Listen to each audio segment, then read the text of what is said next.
ایک بدماش نے کہا تھا، یہ ان کا مفکر ہی ہے ایک، اس نے کہا تھا مسلمانوں سے 4 چیزیں مٹا دو تو مسلمانوں کا وجود ختم ہو جائے گا۔ 4 چیزیں جب تک ان کے اندر ہیں یہ کبھی مٹ نہیں سکتے۔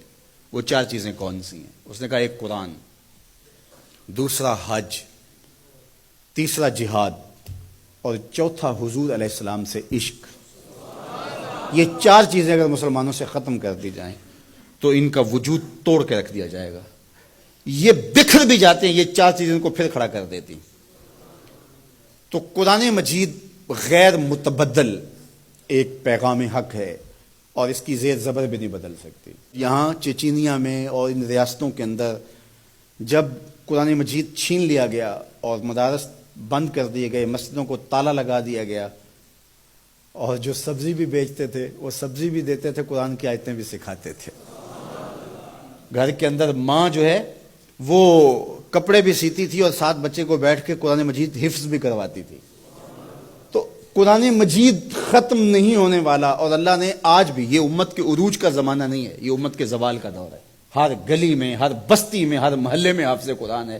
یہ امت کے زوال کے زمانے کی کہانی ہے، اور جب امت عروج پہ ہوگی پھر کیا عالم ہوتا ہوگا۔ قرآن اس امت کی زندگی ہے، اس امت کی حیات ہے۔ لادینی قوتیں یہ سمجھتی ہیں کہ قرآن کو ان سے چھین لیا جائے۔ میں کہتا ہوں تم میں جرأت ہے تو قرآن کے چیلنج کو قبول کرو۔ قرآن نے کہا ان کنتم فی ریب مما نزلنا علی عبدنا فاتوا بسورۃ من مثلہ۔ قرآن کی مثل ایک کی صورت لا کے دکھاؤ۔ کھربوں ڈالر تم نے خرچ کیے نا، تم نے جگہ جگہ غدار خریدے ہوئے ہیں اور ان غداروں کو تم کروڑوں پیسے دیتے ہو، تو تم اتنے پیسے کیوں لگاتے ہو؟ پیدائشی عیسائی اور یہودی عرب ہیں، عربیون نسل ہیں مختلف بلاد عرب میں، ان کو جمع کرو، اور وہ بڑے بڑے شاعر اور ادیب بھی ہیں، ان کو بلاؤ جا کے، ان کو کہو کہ یہ 3 آیتوں کی ایک صورت لکھنی ہے، ہم تمہیں اتنے کروڑ ڈالر دیں گے۔ لیکن تیرے سامنے یوں دبے لچے فصحا عرب کے بڑے بڑے، کوئی جانے کے منہ میں زبان نہیں بلکہ جسم میں جان۔ قرآن کی مثل نہیں لا سکے، اور قرآن کہتا ہے فَإِن لَمْ تَفْعَلُوا وَلَن تَفْعَلُوا، اگر نہیں لا سکے تو کبھی بھی نہیں لا سکو گے۔ یہ قرآن کا چیلنج ہے، اور یہ کسی بند کمرے میں نہیں دیا، یہ کھلی کتاب میں چیلنج آج بھی موجود ہے۔ جو وکیل بحث نہ کر سکے وہ گالیاں دینا شروع کر دیتا ہے۔ پر یہ پنچایت میں آپ نے بھی دیکھا ہوگا کہ جو جھوٹا پڑ رہا ہو وہ آگے سے گالیاں دینا شروع کر، لڑائی شروع کر دیتا ہے۔ یہ جو ناروے میں واقعہ ہوا ہے، یہ جھوٹے لوگ ہیں۔ اگر تمہارے میں ہمت ہوتی، تمہارے میں دم ہوتا تو قرآن کی مثل لاؤ نا، 3 آیتیں لاؤ۔ لیکن یہ آگ لگانے کا مطلب کیا ہے؟ آگ لگانے کا مطلب کہ تم اپنی شکست تسلیم کر رہے ہو کہ ہم اس کتاب کا مقابلہ نہیں کر سکتے، اس لیے گندگی اور غلاظت پہ اتر آئے ہو اور قرآن مجید کے نسخے کو آگ لگانا جانتے ہو۔ اور میاں تم کسی نسخے کو تو آگ لگا لو گے، لیکن جو روحوں پہ لکھا ہوا ہے اس کو آگ کیسے لگاؤ گے؟ اور علماء نے کہا ہے کہ جب قرآن مجید کو کوئی آگ لگائے یا اس کو پھینک دے تو وہ لفظ پھینکتا ہے، نور اڑ جاتا ہے اس کا۔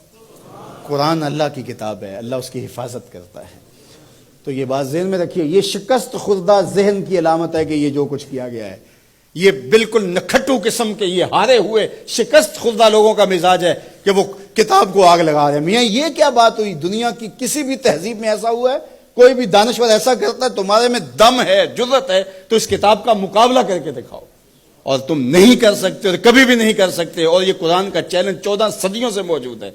بڑے بڑے اہل سخن اس زمانے میں تھے جن کے سخن کا طوطی بولتا تھا، اور جو قادر الکلام شاعر اور ادیب اور فلسفی جو ہے وہ فصحا کہلاتے تھے، لیکن قرآن کا مثل وہ بھی نہیں لا سکے۔ تم کس کھیت کی مولی ہو؟ تو قرآن کل بھی چمکتا تھا، قرآن آج بھی چمکتا ہے، اور قرآن کے اجالے اور قرآن کی روشنیاں باقی رہیں گی۔ تو صاحب یہ بات ذہن میں رکھیے کہ اس کتاب سے ہمیں زندگی ملے گی، کتاب سے کبھی بھی دور نہ ہونا۔ چاہے 2 رکوع روزانہ قرآن مجید کی تلاوت معمول زندگی بنا لو، تمہارا کوئی دن قرآن کی تلاوت کے بغیر نہ گزرے۔ قرآن دن کے اجالوں میں اور رات کی تنہائیوں میں پڑھو، قرآن کے ساتھ جڑ جاؤ۔ یہ کتاب زندہ ہے، بلکہ اقبال نے تو کیا خوب بات کہی کہ فاش گوئیں مانچ در دل مزمرست، این کتاب نیز چیزیں دیگر است۔ اقبال کہتا ہے میں کھل کے نہ کہہ دوں جو میرے سینے میں چھپا ہے، یہ کتاب نہیں، یہ کوئی اور ہی شے ہے۔ یہ اللہ کی وہ لٹکتی ہوئی رسی ہے جس کا ایک سرا تمہارے ہاتھ میں ہے، دوسرا سرا اللہ کے دست قدرت میں ہے۔ اس کتاب سے جڑ جاؤ۔